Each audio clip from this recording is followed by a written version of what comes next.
So if you see it recording, you know, it's we're recording the session for later for people who might have not been able to see it, and we'll post that on the website. And I think Ingrid has some slides also that we'll be able to post on the website. So we'll go ahead and get started. Welcome to the coaches and drivers meeting. I want to give a big shout out to our head referee Ingrid and her mighty assistant Caitlin there at First Tech Challenge headquarters bedroom or something. Garage in Weatherford, Oklahoma. That's where we're at. You know, that is world headquarters for FTC Oklahoma. We just wanted to go through, have a nice little meeting. We're going to go through some coaches stuff and some driver stuff both. So she's got a nice set of slides, and so I'm going to hand it off to Ingrid to get this going. Well, we're going to go next Monday, actually, at the same exact time, but not on Zoom. We'll do it on Twitch this time. It'll be our league meet 1, basically kind of a review or a reveal of our rankings and scores. And so the featured segments on that are going to be a highlight reel, which we'll get into here in a little bit, question box submissions, if there are any, common things missed from scorekeepers and referees throughout the week. So I'll be checking over videos that are submitted, and I will email back some suggestions on how to do better or whatever you need for your scoring and your referees. It's not an easy job. So it's kind of hard to step into that job. And so I'm just there to give you some pointers. And then we'll have the top score of the week, which I'm hoping to see some double-digit numbers. And then we'll show our team rankings from the week. And then as we progress on, we want to do this show the week after we have a league meet. And so we hope to turn it around as quickly as we can. So doing it on the Monday after a league meet, but depending on the amount of entries and what's going on at the time, it might be a little bit later in the week. We'll just see how fast that our little editing crew can get through. But basically we'll just, it's the main thing is we show the scores in the rankings, but we also want to kind of give it the feel of what our normal tournaments are like, or our normal events are like, so that way you guys can see each other playing and have a lot of fun with just seeing some reveals and scores and such. And so that's done on Twitch, but we'll do drivers meetings before each league meet. This is just an anomaly because of Thanksgiving, and so but we intend on doing it before each league meet, just to get you guys up to date on some things. This one's just going to be really long because there's a lot of, this is a brand new way of doing this season. So there's an awful lot of info just for this particular one. Travis, Oklahoma dues. Oh, it's my turn again already. Okay. Yeah. All right. So actually, our dues, well, this is a slight typo. I didn't catch it a minute ago. I'm sorry, Ingrid. Our deadline for entry is December 31st. So if you have indicated that you're going to play this season in Oklahoma, we will have that information on December 31st. And immediately following that, SWOSU will send out an invoice to you for $150. Okay, so hopefully that makes sense. So nothing is due yet for the Oklahoma dues. If you've not paid your national dues, your national first registration, you need to do that to compete in the remote competition, because you actually go through the first system and it won't let you even play if you haven't paid that one. So that's a requirement. Playing in Oklahoma, we've got $150 extra on top of that to take care of our fees. We were able to drop that down this year, actually from $250 in previous years, but there's still costs associated with running stuff, and especially if we have in-person tournaments later. So those invoices will be sent out in early January, and that $150 will be due later in January. All right, so at each of our ranking points, well, we have each team's going to be able to play up to 5 of these tournaments, and there's 6 matches in each meet. There's 6 matches in each meet, so all you do is you're going to play your 6 matches during that meet, and if you play in all 5 meets, you'll play 30 matches. But we'll only keep the top 10 scores. Your top 10 scores will be used to seed you in the at the beginning of the competition, the league championship competition, which at this point we're still hoping to be in person, but we'll see how things go. And then a league tournament, I should say, that follows all of this is essentially the same thing as the tournaments that you all have normally played in, except you come in already ranked. So it's probably a good thing to go in and play as many as you can, even if you don't do well in the first one. It gives you more experience for the next one. You can actually play these at your meetings. You could and stuff. Well, maybe we should go on to the next slide there, Ingrid. Talk a little bit more about that. So you submit your 6 played match scores using this FTC scoring software, using a computer or a phone. If for some reason you don't have access to the internet, there's a paper scoring backup where you can type stuff in, and then you'll be able to submit that to, like Ingrid or myself, and we can put in the score for you if we have to, or you can put it in later when you get to the internet. There's a couple of different ways to do that, I believe. But if you use that option, please let us know in advance, just so we have kind of a heads up about what's going on there and what to watch for. You don't have to play all your matches in one day.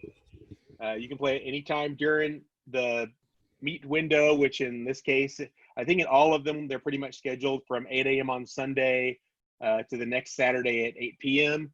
We might vary from that on one of them. I think that's, if we add anything later where we have league conflicts with league tournaments, we might have a slightly different window, but most of them will be like this.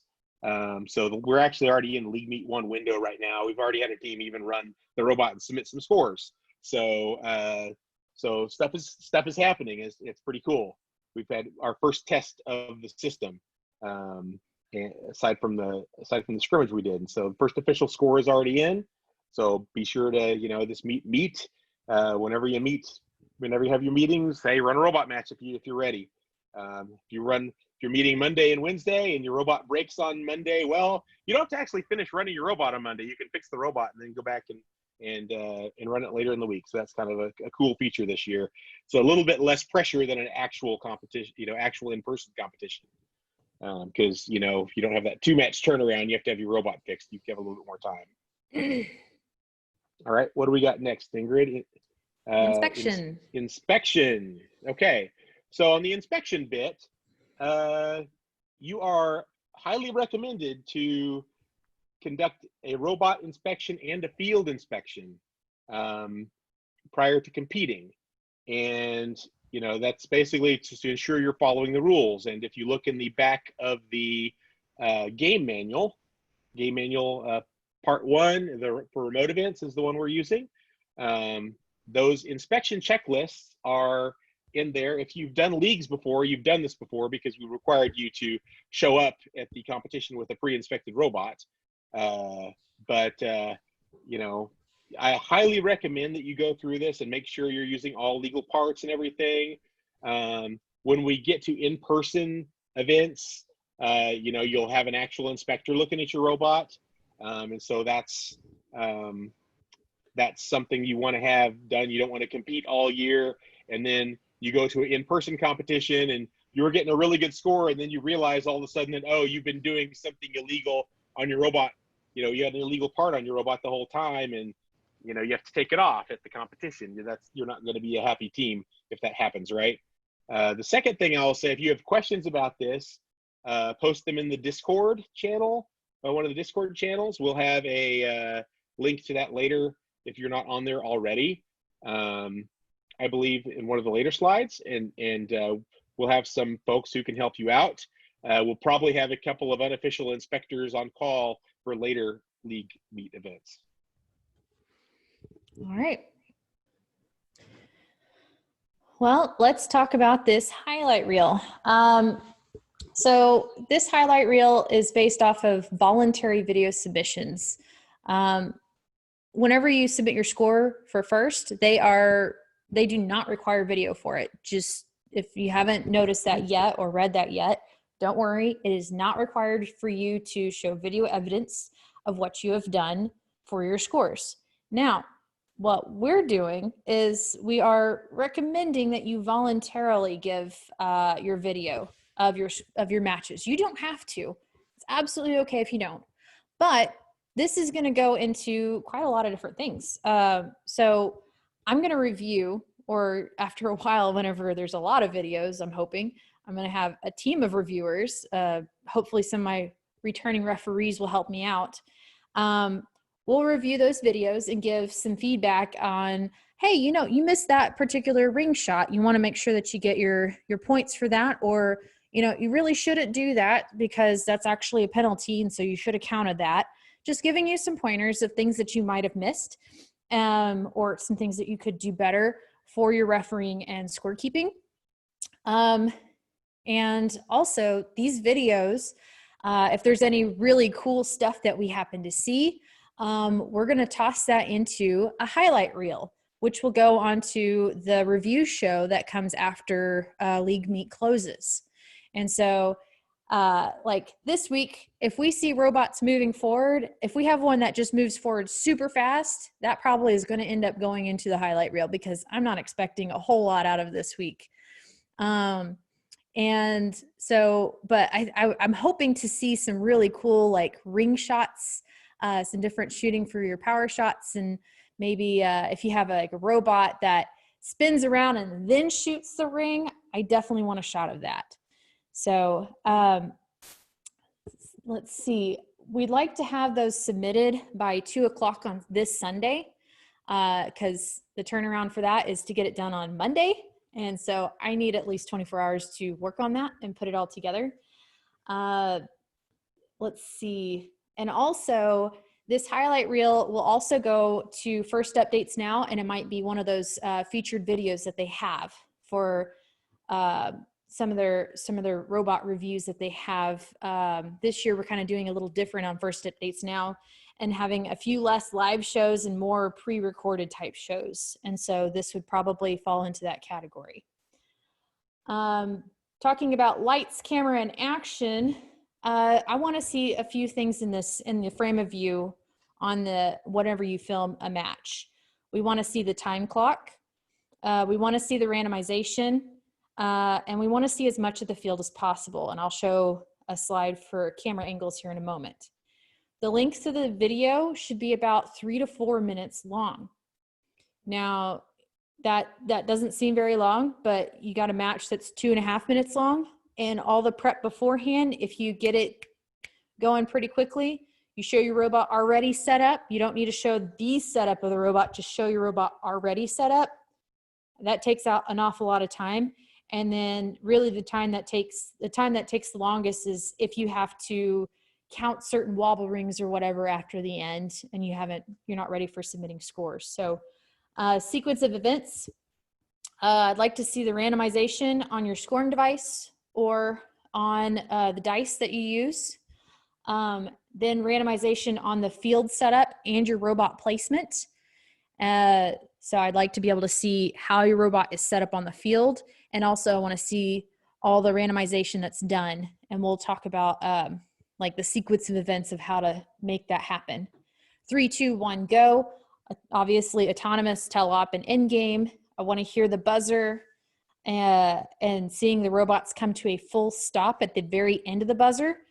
And then I want to see the final score sheet before you submit it. If you have a paper score sheet, you just have to show me a picture of it, not show me a picture, but put it right in front of the camera.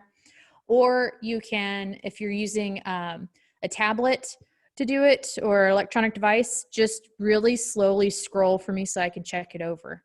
And then you can submit your score. And I want it to see like the whole autonomous driver control full sheet, because when you finish driver control on your score sheet, you hit next page or something like that, and then it shows all of the entire scoring before you submit your final score. So I want to see it right before you submit your final score. Camera angle. So this is my garage, and you guys will see it here in just a moment. The best camera angle that I could get horizontally was this camera angle. If you are on the target zone side of the field, it seems to capture most everything going on the field. Now, is it going to capture that launch line very well? Like whether or not you go over that launch line? Not really, but it catches everything else. And so we're hoping that the referee or the scorekeeper on board will say, you know, oh, you went over the launch line when you're going for power shot, mid goal, high goal. And so they count those kind of penalties. Like be very mindful of watching for that. But everything else, we get a good visual on this. This is not the best angle, but I would say it's a decently close second good angle. But you also need to consider what your constraints are in the space that you have for your competition area. If you are in a small classroom, choose the best angle that's going to work for you. If you're in a very large space and have the ability to, like if you have a really tall ceiling and you have the ability to hang your recording device from that tall ceiling safely, then the best angle is honestly the top view of the field. You get to see everything. Now, did some calculations. We do have to have that camera angle. We have to have that camera at least 14 feet off the ground.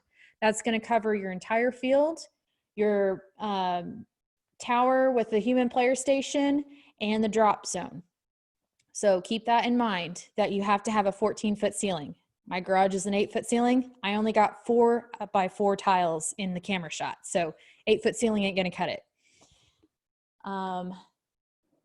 Now, you can do 2 cameras. I'm sorry, 1 second. I've got a cat that's playing with a really loud toy. Oh, he's done? Okay, good. It's Jasper, sorry. Hey, boy. Okay, I don't know what I just did there. Anyways, what's going on?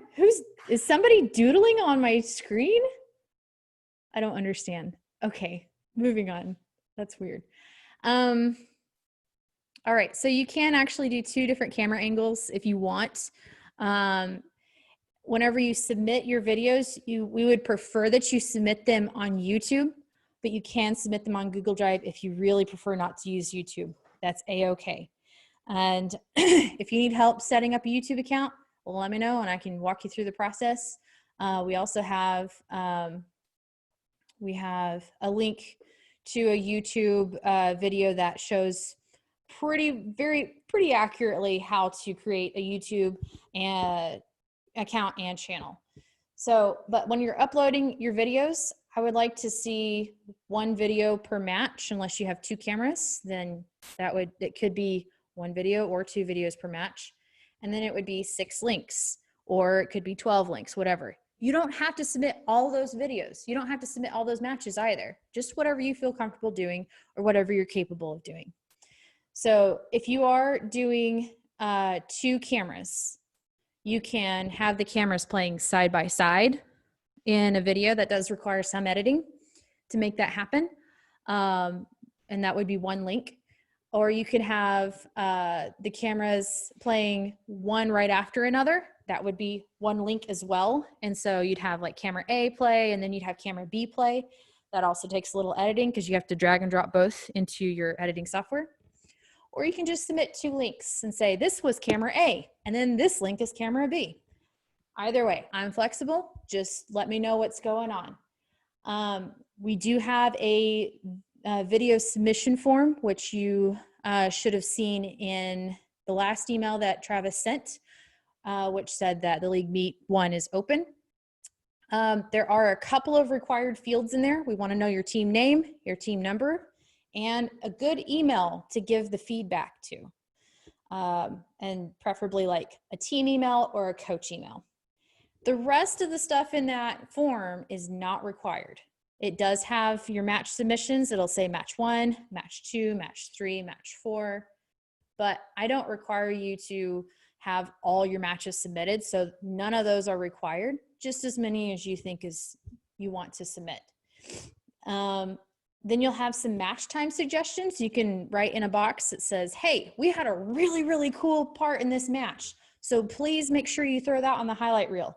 Or we had trouble with finding out if this was okay or not. Can you take a look at this and then give us some direct feedback on that, because we weren't sure about the ruling on it.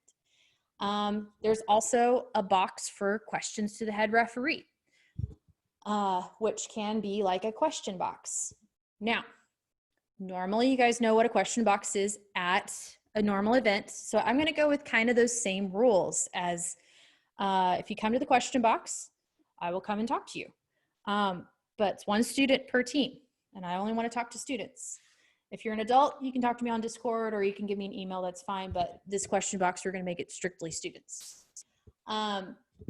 So you can ask me a question by writing it in, or extra brownie points if you actually film yourself asking said question. And if it's a question that is a good question that we really should probably discuss, or really needs to be known to everyone, then I will either answer it back in a pre-recorded video, or I will put it live on our reveal show. And so if you're okay with having a video submission, cool beans, that's extra content for us. But if you don't want to, that's a-okay, and you can remain anonymous, and it's all right. Those answers will be submitted back in the email, and also those questions and answers will be submitted on the Discord in the game rules strategy or the hashtag leagues section, depending on which it makes more sense to go to. So questions so far. I know that's an awful lot of content, so I'm going to open up the floor to any questions so far over the stuff that I've just talked about.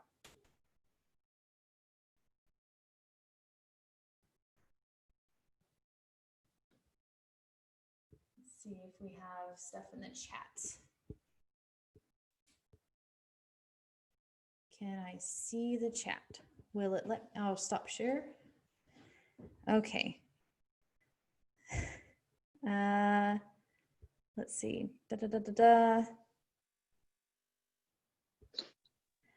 I think we don't have any questions in the chat. So if it's no questions elsewhere, then I'll just continue on. Share. Okay, rules discussion. So let's talk about safety first. Generally, we always wear our safety glasses. Even though you are at your location and not at a normal event, we still want you to wear safety glasses on your eyeballs. Also, closed-toed shoes and closed-back shoes. And stay in accordance to whatever your COVID guidelines are.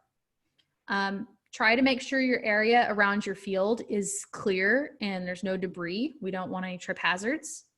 And also try to reduce the amount of background noise that you have, because that can help you with concentration. But also if you're taking video, I'd prefer that there's not a whole lot of background noise in case, you know, your team cheers really cool for something. All of a sudden, I want to capture that in there too with some sound.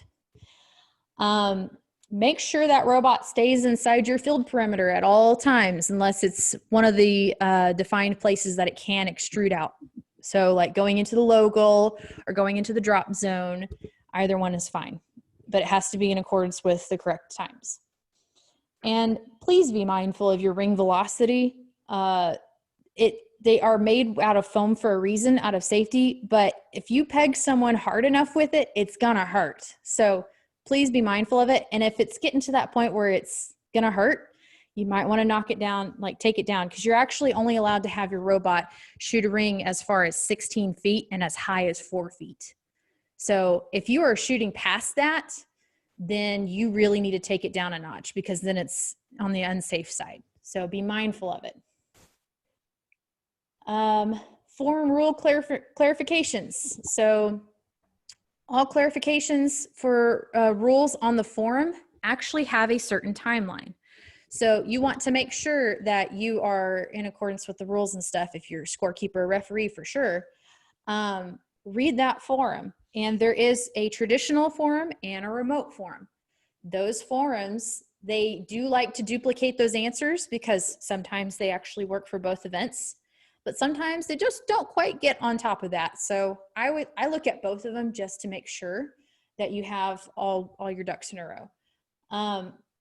So the cutoff point is like the minute before your league meet starts. So for this one, the cutoff point was yesterday at 7:59 a.m.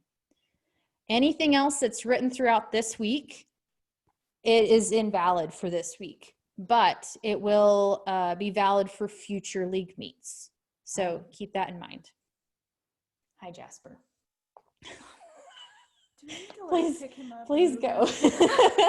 He loves the camera. Let's see. Keep in mind that the forum trumps everything. And then it's safety rules, and then you have your game specific rules, and then your general rules. The demo video is not a valid reference for any rules or gameplay. So check the forum. If you're not quite sure on the game specific rules, definitely check the forum. There are still some things out there that are a little bit on the hazy gray side, and we'll get to those in a little bit. Robot setup on the field. Okay, so we have a few different things. Your robot still has to be 18 by 18 by 18 inches to start off with, but it can expand to any size after that. So make sure you double check that. And sometimes you may have it in your pre-inspection that you're like, oh yeah, it fits in the box. But sometimes whenever you have one little arm out a little bit, it gets out of your okay volume. And so make sure you have all the things put together like you're supposed to in these in your volumes. That way you are within good constraints. And that's something that I will be looking for a little bit. You can kind of eyeball it and go, yeah, that looks like it's in constraints. And then other times it's like, nope, you are definitely out. So yeah, and Ingrid, isn't that with servos initialized as well?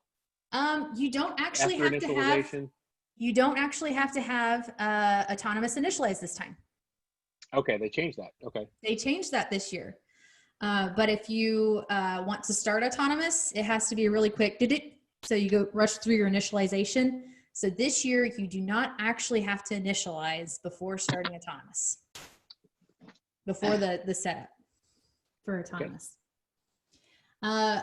The robot must be parked on one of the start lines. The robot must touch or break the plane of the front-facing playing field boundary. And it must have a wobble goal. It must be in possession of a wobble goal.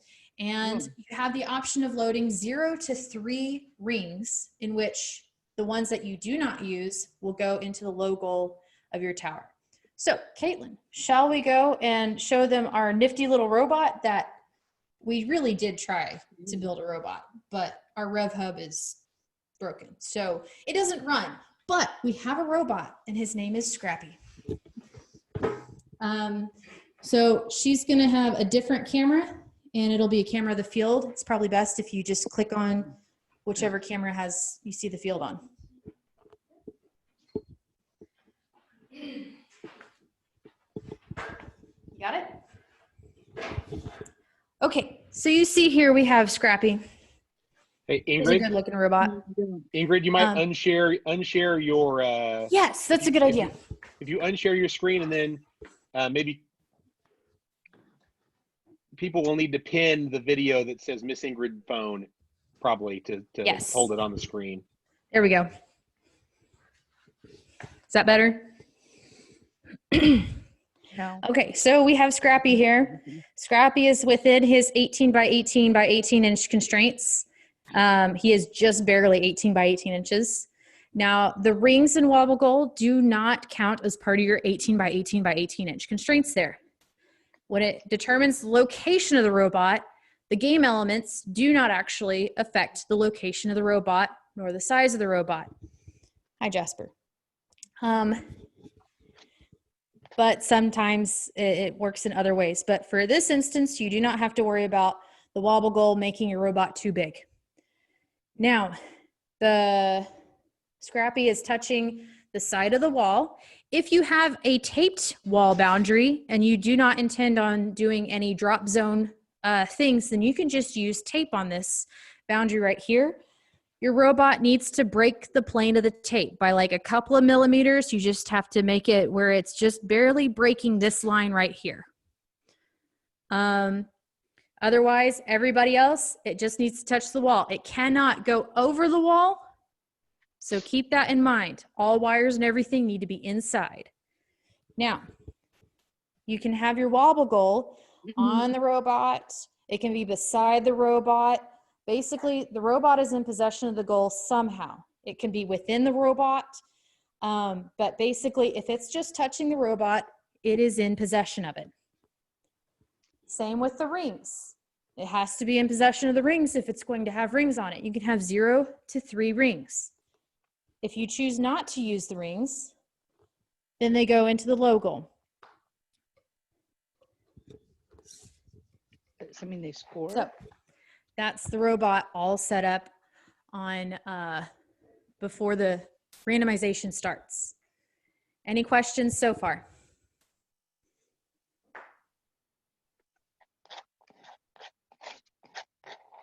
Nope. Okay. So moving on to randomization, you have on your tablet, it'll tell you if you're going to have 0, 1, or 4. Those rings go here on this square that's right here, and they go smack dab on the square. And so if you have, my rings are disappearing on me.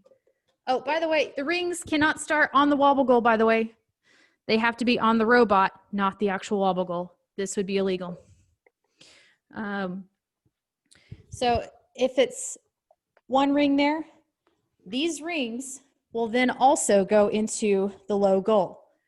Any rings that go into the low goal during autonomous have 0 value. Oh, okay.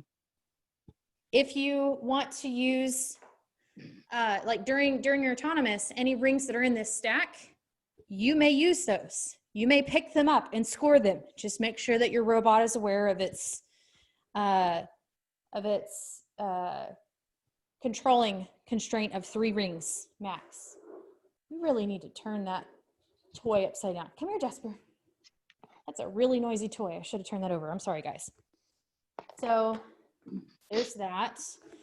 And I think that's about it.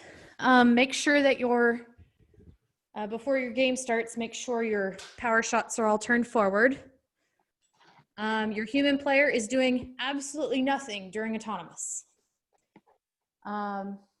If your power shots are turned backwards during autonomous, they cannot be moved forward until driver control period. Not even between autonomous and driver control period. It has to be only during driver control period. Same as going for your controllers. You cannot touch your controllers during autonomous. Make sure they are still on the ground until autonomous is finished.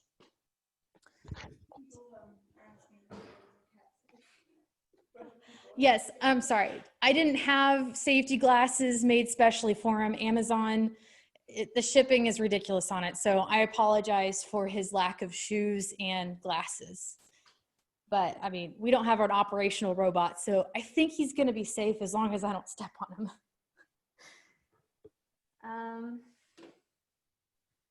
Let's see. I think. Ingrid, did you want me to read you the questions? Yes, that'd be helpful. Okay. We had one question about the height being 4 or 5 feet that you can shoot, and there's a posted from the rules that it's 5 max height. Okay. That's a comment. If it's posted in the rules, it's 5. I'm sorry, I missed I mismemorized it. Okay, and then is that a modern robotics controller? Is another question. Let's not ask those kind of questions. It came out of our bones pile. Just to clarify, the robot can be holding a wobble goal on the robot and off the ground. Yes, it can. It can be on top of the robot, inside the robot, or touching the ground, but as well as touching the robot. Okay. Your robot can only move 1 wobble goal during auto, right? Yes, it is only allowed to move 1 wobble goal at a time, anytime during the entirety of your match. At a time. So could it move 1 and then move the other? It can. You are allowed to mess with both of your wobble goals. You can just only control 1 at a time. Okay. Let's see. And there's a comment if we have technical difficulties, since we would usually have a tech person during an in-person match, can we send a tech person after a certain amount of seconds? Yeah. I mean, it's part of your field personnel. So if you need to have that, you can do that. Okay. It's just the most common field personnel in which I refer to are your scorekeeping and your referees, and probably the person that's hitting start for the match. Yeah. Okay. Okay. Any other questions, chat? I don't see any other questions rolling in just yet. We'll give it another 20 seconds or something if someone's typing. Are the rings cat safe? Well, we shall see. I hope that they are. They're going to stay locked up because I'm borrowing this field from Revolutionary Robotics. So I don't want to destroy their field. Otherwise, I'd have to give Jasper a severe, I think it's a double major penalty for destroying so many rings in this field, but he started chasing them earlier. So I'm going to keep him locked up away from him. All right, very good. Yeah, you don't want to have to give any teams fouls for tearing up the field. All right. Yeah, yeah. Okay, there are a couple more questions that came in. Okay. Do we need to do the math to make sure that our shots go less than 16 feet, or is it okay as long as we don't launch at unnecessary velocity? I would say if you're unsure, just check it. So I think in a much older game that they had for shooting, they had a test where they put on a floor, they put like tape up to 16 feet away from a wall, and then on a wall up to a certain height to which they were, their constraints were. And so the robot would be at the 16 feet mark. If it launched and was obvious that it would go much, much further than 16 feet, they'd have to figure out how to, take it down a notch. Or if it launched and it went past the height that it was calling for, then they also would have to take it down a notch. So that's an easy way to test it. If you are unsure, I would stay on the safe side of things. But generally, if it's going to be something that you have to question, please probably test that safety. Really, 16 feet, if you can't make it in 16 feet, that's kind of hard. You only have to worry about making the shot in 2, 4, 5 feet. So you really only need to have a minimum of 5 feet if you're going for any of these 3 items. Okay, thank you. Next one, as mentioned in chat a week ago, wobble goals must be moved into the target zone in order to get points from them in end game, ? Ask that one again. Wobble goal, I guess, is a statement question. Wobble goals must be moved into the target zone in order to get points from them in end game. They don't have to go into the target zone in order to get points for them in in-game. During autonomous, if you want points for during autonomous, they have to go with the coordinating target zone. That is with your rings that are 0, 1, or 4. That would determine your A, B, or C target zone. But you don't have to do that in order to be able to do wobble goals during end game. If you want to be able to mess with your wobble goals by moving them over to the start line or to the drop zone, that they have to be over in an area that is not the launch area and or is within a target zone. And we will actually get to that. There's a slide about that here soon. Next question. Okay. Teams that randomize 4 rings have an advantage versus those that do not. Did first take that into consideration when designing the game? Yes. Okay. Do we have to start? It is what it is. Just go with it. But yes, that's the answer. Do we have to start with rings? No. You do not have to start with rings on your robot. It's Okay. 0, 1, 2, or 3 rings on your robot. Yeah. But you must go according to your randomization marker for that spot on the floor, your starter stack. Okay, and then we had a couple of comments following up on those questions. You don't have to start with rings. They would start in the low goal if they don't start with you. Randomization of rings comes at the cost of moving the wobble goal into a different target zone. Mm-hmm. Okay. Next question. Teams that randomize 4 rings have an advantage versus those that do not. Did first take that into consideration when designing the game? Yes. Do we have to start with rings? Do we have to start with rings on your robot? Mm-hmm. Okay, wait. Follow-up question. In the end game, if the wobble goal is in the launch zone, can it be scored? You will not get points for it. You can do it. You can try. You can put it over in the drop zone, but you will get no points for it. Okay. Are we able to pick up the starter stack and shoot them in auto? Yes. Yes, you can, as long as you don't exceed your controlling of 3 rings. No more than 3 rings. There is a rule that says that only loaded or preloaded rings count for autonomous scoring. Preloaded rings are defined as being the rings inside of that are preloaded into the robot and not the rings that are sitting on the floor. True. But there's you're also saying an you can- entry.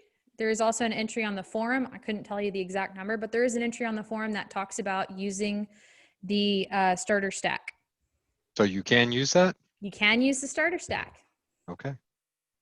So I would follow up with that and just say, if you have any questions about this, because, I know Ingrid's kind of doing this off the top of her head, standing there without pulling up the rules. Yeah. I'm sure she's got them pretty well memorized, but at the same time, if you have specific questions, you can go ahead and ask in Discord after this, and we'll try to get a, actual rule clarification on it.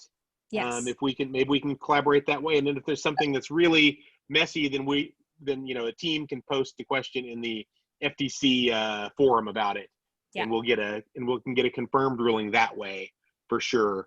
And so, yeah, there's something. So, but yeah, if your team is trying to do something different or unusual, it pays to do your research and make sure that that's actually legal. Before you spend a lot of time on it. So before you spend a lot of time writing that autonomous that shoots everything, moves the wobble goal, and then goes and picks up another stack and shoots that stack, you want to make sure that you're not wasting your time, because that's complicated and that's a lot of time on your team. So anyway, let's see. If a wobble goal that starts in launch zone, will you be able to load rings on the wobble for points? Amazon, good. We got somebody from each team. That was my main thing. Okay. Ask that question again. Okay. If a wobble goal, if a wobble goal starts in the launch zone, will you be able to load rings Yes. on the wobble for points? Yes. Putting rings on the wobble goal, it can be any location within the field perimeter. You can also put them in, as far as I could understand, there wasn't anything that I could find that would contradict it, but if the wobble goal is in the drop zone, I think you can put rings on it even in there. But it's not location specific of where it has to start before end game. It's just, you can only do it during end game, is putting those rings on the wobble goal. You actually get penalized if you do that early.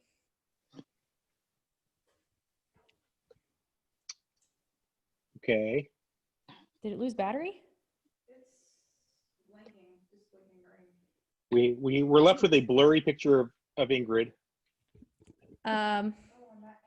She's quasi Okay. back. There we go. Is it?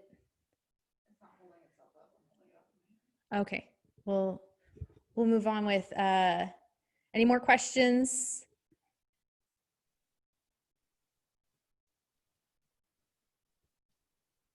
I think that's it. Okay. The battery on that has a very short battery life. We have that little handheld device that helps with keeping your hand steady while holding a camera, and that battery life is very short. So I'll move it back over here. So we'll move back onto this computer. Oops. Okay. I have the white cord that's on the corner of the desk. That one should work. Okay. Let's see. Is that all the questions that we had for right now? We can move on.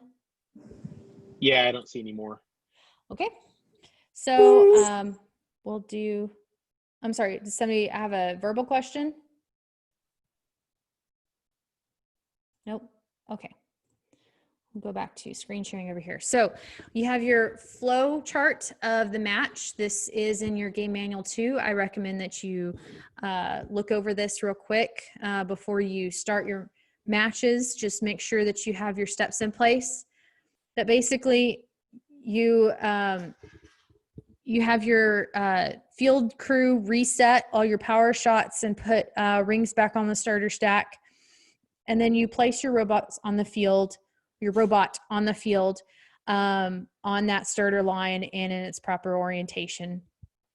Once your team has decided, yes, we are good to go, it's hands off for the rest of the match from the robot. So everyone exits the field perimeter. You do your randomization, set that up, and then you do your 3, 2, 1, go. And you on the word go is when the timer starts. So make sure that you have whoever is making that announcement. Could be the person that's running the scorekeeping software. As they click the button, 3, 2, 1, click on the word go. And so that's when everyone hits go on their controller as on their phone as well. And so you play autonomous, and then autonomous ends. That is then whenever you can pick up your controllers and swap over to your tele-op mode. Make sure your robot does not move during that 8 seconds. No moving, no little wiggle, none of that. Completely stationary. And then you have the scoring software will say itself, drivers, pick up controllers, starting 3, 2, 1, go. You do your tele-op, your driver control period, and then it has in-game.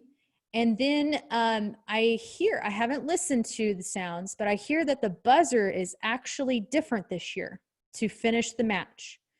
And so from my understanding of what someone has told me in our referee call that we had a month ago, the robot must be at complete stop and complete park at the end of the buzzer. If it's moving after that buzzer, then it's considered a late stop. They have extended the sound of the timer to be approximately 3 seconds. And so there's no more of that 1 second, we give a 1 second delay reaction potential, stuff like that. No, your robot it's stopped. It must be stopped by the very end of that buzzer. No ifs, ands, or buts this time. And then your referees and your scorekeepers will determine, they'll take a look at some things that they might not have gotten right off the bat, and they'll submit the scores, and then you can pick up your robot. Things are judged at rest. And so if you have a ring that is flying in the air at the moment that the buzzer starts and it's flying in the air, whatever happens to that ring, whenever it finally lands in a goal or somewhere else, whatever, it's safe. Like, you get to use that. So if it's buzzing and the buzzer stops while it's still flying in the air, then if it actually scores, then you get that score. It's kind of like the buzzer shot on basketball. General rules to remember: matches will not be replayed this time. Nobody gets matches replayed. They don't get paused. None of that. Scoring elements in contact with the robot, scoring elements in a scoring area that are in contact with a robot or controlled by a robot for the scoring area have 0 value. So this comes into play mostly with your wobble goal during basically anytime you need to place your wobble goal somewhere. If your robot's touching the wobble goal whenever the period is ended, then it doesn't get any score value. So you put it over in the drop zone, but your robot's still touching it at the end of end game. Sorry, you should have had your robot pull away, something. Same goes for autonomous. So it pushes the wobble goal into your target zone. It needs to back away. Just doesn't need to be touching it in order to get those points. Be mindful of starting your gameplay early. That's a no-no. Starting your gameplay in autonomous late, that's a no. They have now defined G20 as parked at the end of the period. So that would be more along the lines, in the past, you've heard me say late stop. That applies to both autonomous and to endgame. That's where G20 is. What is in, completely in, and out? Well, we have some differences there. And I gave you some different examples of what is required for in or completely in or out. Basically, we are looking for the infinite vertical boundary. Is that being crossed at all? So completely in, it has to be completely within that tape. So you'll see in that center one, it is completely within the outside boundary of that tape for the target zone. Now on that top one, it is just considered in because it breaks that vertical boundary. And on the bottom one, it doesn't even touch that vertical boundary. So that one's considered out. Any questions on that or anything so far?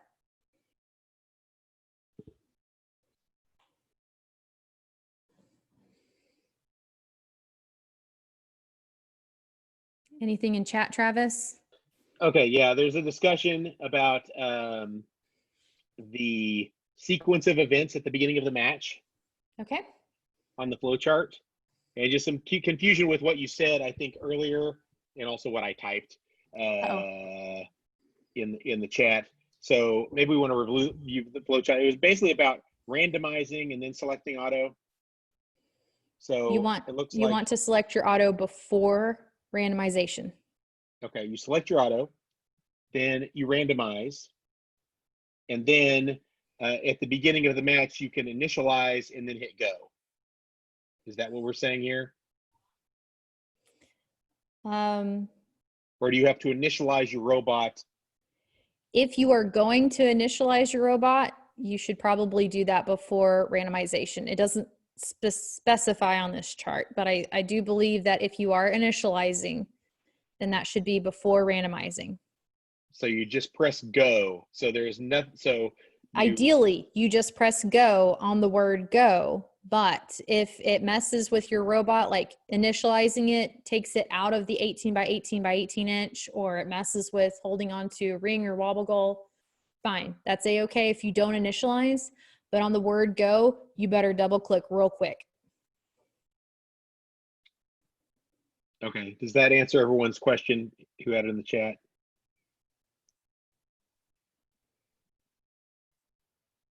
Okay. Thank you. And then there's a second one. Scott Taylor, you sent something to me privately. I think you might have meant to send to everyone. I'm not sure. About wobble goals. Let's see. There's a question. Do we still get points if it is just in, or does it have to be all the way in? It depends on what you are going for. So what is it specifically that you are looking for? It specifies in the rule of whether it needs to be in or completely in. So I gave you a list here of some of the instances where it's in versus completely in. Okay, and then Scott posted a link to that in the chat, I think. And then Ingrid, did you say there's a penalty for delayed start and autonomous? There will be, yeah. Does that mean we cannot have our robot pause before moving? It can, like, you're supposed, if you're going to have your robot pause before moving, that's one of the things that your robot is doing. We've had in the past, we've had some robots, granted this is at a traditional competition where you have an alliance partner. One robot will wait while the other robot in their alliance moves, but that is part of the programming. The difference there is you need to make sure you hit start, and you can have a command in there where it waits 5 seconds if you want it to not move for 5 seconds or something like that. But your autonomous program cannot be any longer than 30 seconds. Like the whole thing runs for 30 seconds. Right, Christopher? Yeah. Am I right in that? Yes. That is correct. And you also have to hit play when the time starts. You can't wait 10 seconds and then hit play, but your program Once you hit play, if your robot doesn't go anywhere, it sits because it's waiting 10 seconds. That's okay, as long as you don't touch the control, and then it starts driving on its own after 10 seconds or whatever the time period is. So the reason why I have called late start at competitions is because I'm watching people press their phones. And so if it's 3, 2, 1, go, I'm sorry, that's a late start. 3, 2, 1, go. They wait 5 seconds because they're waiting on their partner to move out of the way, and then they press go. That's also a late start. The ideal situation is 3, 2, 1, go.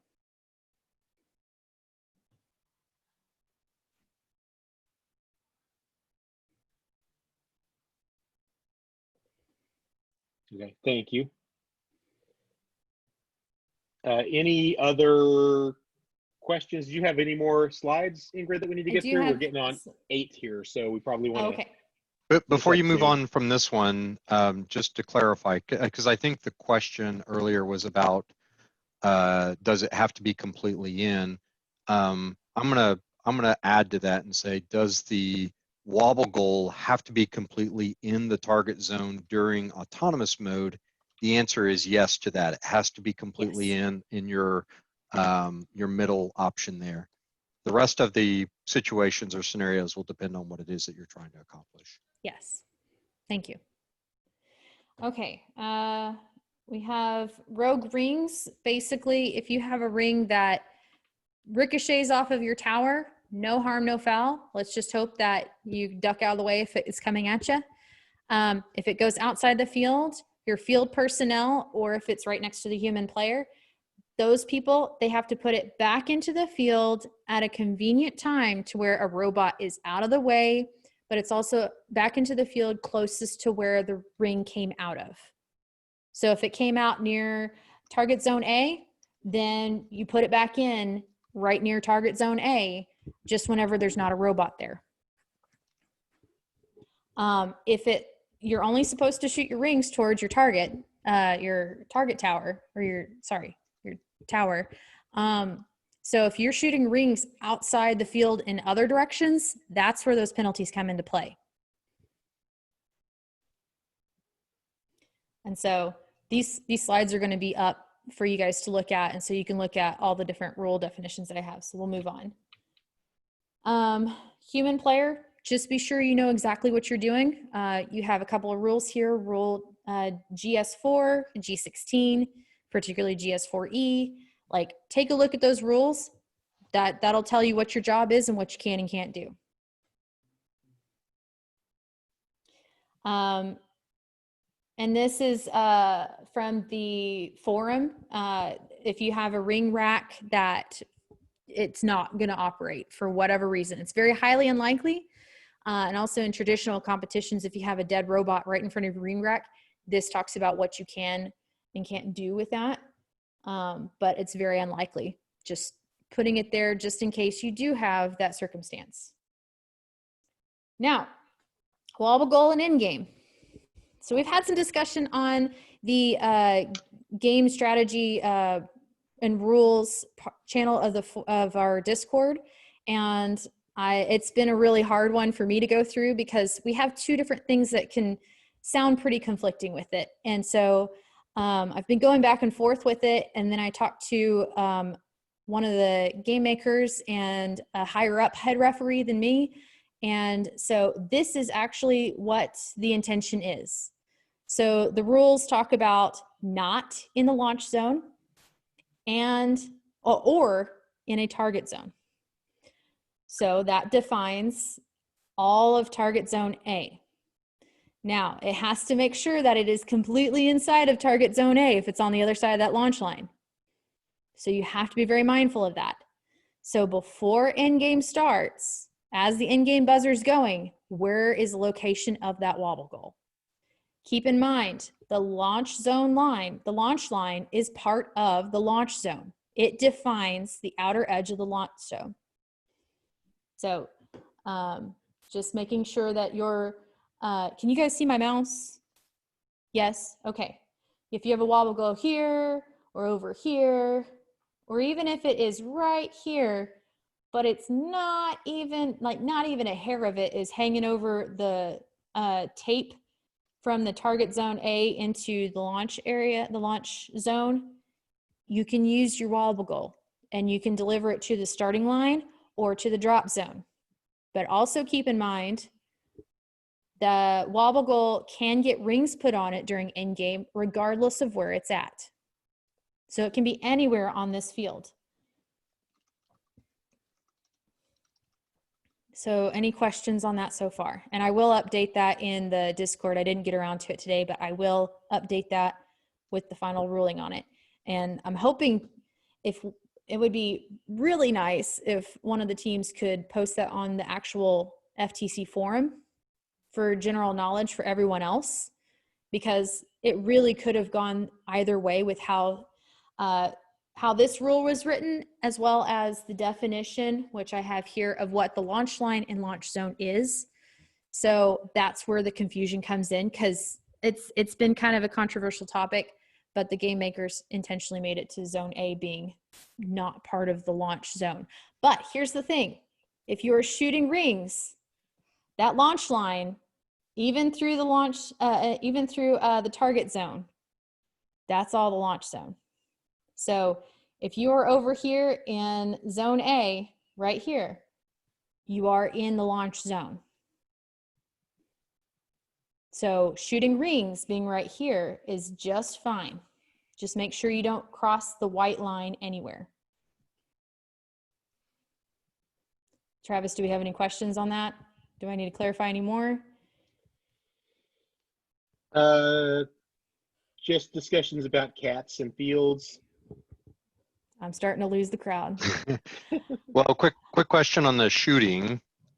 What constitutes being over the line whenever you're shooting? Is the robot, is over the white, which part of the white line can you be touching, or can you be touching any of the white line when you're shooting?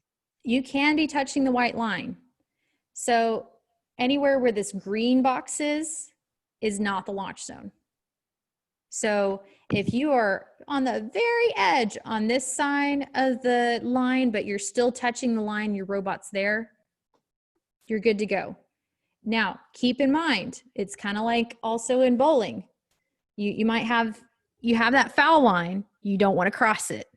And it's an infinite vertical boundary. So you don't want to break that line. So if your robot's base is behind the line, but for whatever reason you're using a trebuchet or an arm or something and you're reaching across is breaking that vertical boundary. Now, if it's like a zip tie or a wire, no harm, no foul. It's okay. But, just the majority of your, the essence of your robot should not cross that line. Any other questions on launch line? The question is, if the wobble goal is over the launch line, is that when we can put it in the drop zone? If the wobble goal is within this green shape here, as the end game buzzer is going off, then you can use it to go put in the drop zone.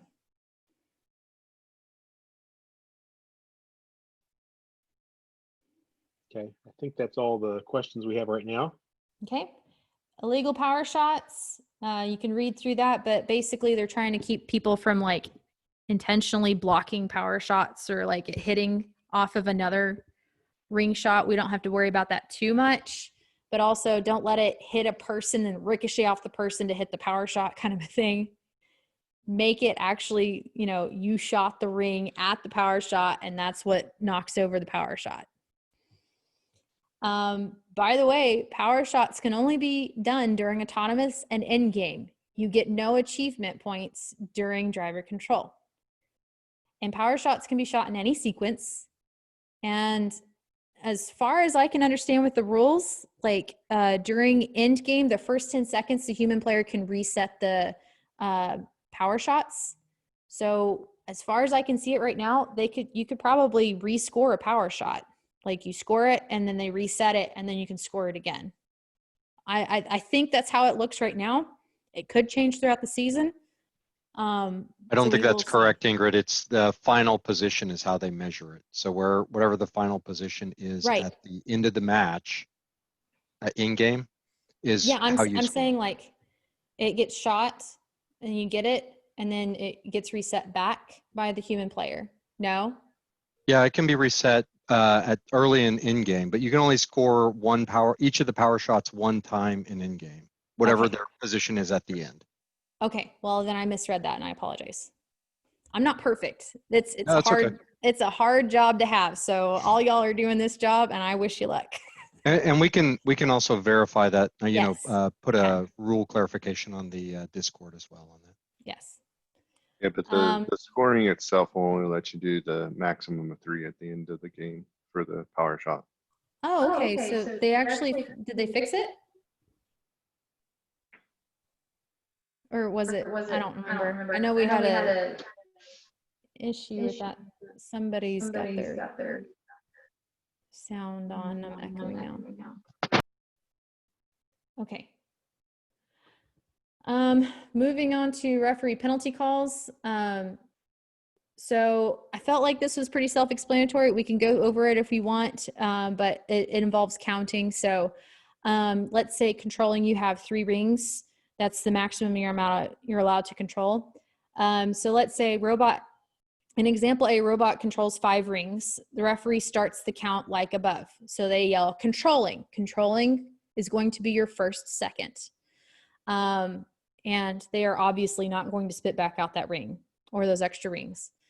So controlling 2, 3, 4, 5, 1, 2, 3, 4, 5. So you see where those stars are. That's where your minor penalties are hit. So you do get an initial minor penalty per extra ring, and then if they drop a ring around number 4 of the first set of callings, well, you still have an extra one. So it counts that extra one in the second round of it. So in this, your total penalties, you'd have 2 initially, 1 during the second round of countings. So you'd have 3 total. You can also get penalties if you if you score any of those rings that you have in excess. So you want to be mindful of that, and that rocks up to, I think, major penalties. So I have this on the next slide. So just keep that in mind. Now, if you suck up 4 rings, just all of a sudden 1, 2, 3, 4, and you immediately spit one out, no harm, no foul. You're okay. But if you're going to carry that thing around, like obviously it's more than 1 or 2 seconds, yes, you're going to get that penalty. So sometimes I understand people's intakes, they suck up 2 at the same time. If you spit it out immediately, you're good. Just try not to shoot it. Try not to accidentally score it. And then there's a nice chart in your Appendix E that talks about scoring the wobble goals, and you can take scoring rings on the wobble goals, and you can take a look at that. Your wobble goal does not have to be upright. It's okay in the drop zone if your wobble goal is sitting sideways. It still gets drop zone points. And if it is sideways, if your rings are completely supported by the wobble goal and around that stick, then you're good. So however that works, you have to if you find a really cool way that works, take a picture and show it, and we'll see if we can make sure that it actually counts. But has to be completely supported by the wobble goal. And well, I think actually D is not around the stick. So, and A isn't either. So it just has to be completely supported. So, and I would just encourage everybody, if there's any way that you're trying to score and you think it's a legitimate way to score, just please double check the rules on yes, if that's correct. We do have a question. Okay. If we shoot 2 rings at a time, is it a penalty? No, because you're controlling. You're controlling those rings. You are in control of those rings until they ricochet off of something. They hit something or they land on something. Whenever they come in contact with something else is the point in which you are no longer controlling. So keep that in mind. As you shoot a ring, while it's in the air, you are still controlling the ring. It's kind of like when we had Rover Ruckus and you had those rolling silver minerals. Until the silver mineral, if you hit that silver mineral, you were in possession or controlling that silver mineral until it hit something else, kind of like a pool ball. Well, this is the same thing.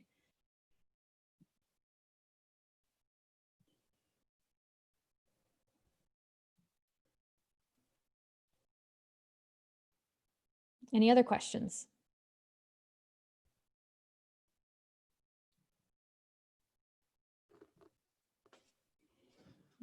Stop share. Okay, well, if you do have any questions or any comments or anything like that, or something cool you want to show, you can contact me on Discord. Also, you can email me. I'm your first senior mentor, so I can help you out with a few different things, or at least get you in contact with somebody else who can. So my email is ilaw, so ilaw at firstinspires.org. And I check that daily. I also check Discord daily. And so you can message me in Discord, or you can mention me in there, or just ask a question in any of those channels. I do check it daily, sometimes up to 10 times a day, and then some days just once. So just depends on what's going on in the day.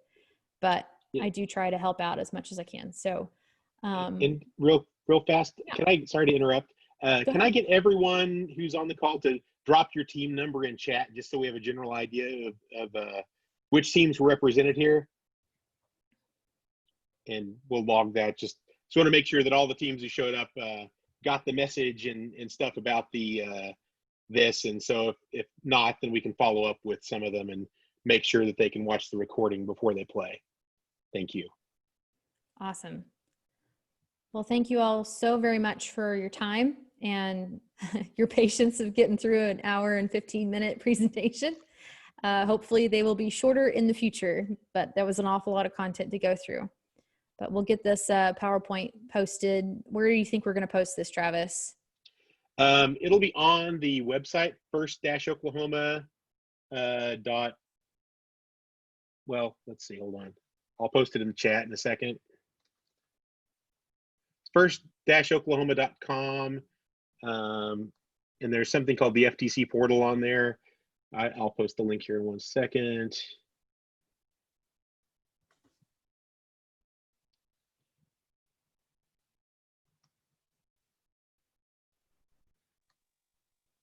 Thank you, Yeah. Ingrid and Travis, for pulling this together for us. You're welcome. It was fun.